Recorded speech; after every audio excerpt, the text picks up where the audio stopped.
अहमदनगर दक्षिण लोकसभेचे महाविकास आघाडीचे उमेदवार निलेश लंके यांच्या स्वाभिमान जनसंवाद यात्रेचा आज समारोप होणार आहे आणि त्या अनुषंगाने या ठिकाणी जर बघितलं तर जोरदार तयारी करण्यात आलेली आहे।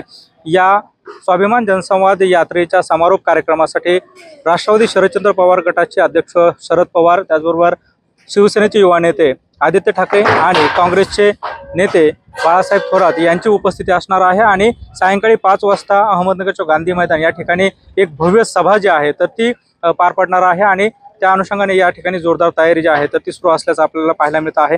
एकंदरीत जर बघितलं तर लोकसभा निवडणुकीचे रणसिंग जे आहे तर ते निलेश लंके यांनी फुंकल्यानंतर जोरदार प्रचार जो आहे तर तो सुरू केलेला होता आणि 1 एप्रिल पासून जो आहे तर त्यांनी एका स्वाभिमान जनसंवाद यात्रेचं आयोजन करण्यात आलेलं होतं। संपूर्ण लोकसभा मतदारसंघातून ही जनसंवाद यात्रा जी आहे तर ती गेलेली होती आणि त्याचा समारोप आज या ठिकाणी अहमदनगर शहरातील गांधी मैदान या ठिकाणी होतो आहे। एकंदरीतच मागचा जर आपण इतिहास बघितला तर शरद पवार असेल आणि विखे कुटुंबे असेल यांच्यामधला संघर्ष जो आहे तर तो संपूर्ण राज्याला सर्वश्रुत आहे। त्यामुळे आजच्या या सभेमध्ये शरद पवार नेमके काय बोलतात याकडे सगळ्यांचंच लक्ष लागलेलं आहे। कॅमेरा पर्सन प्रसाद सह सुनील भोंगळ, एबीपी माझा, अहमदनगर।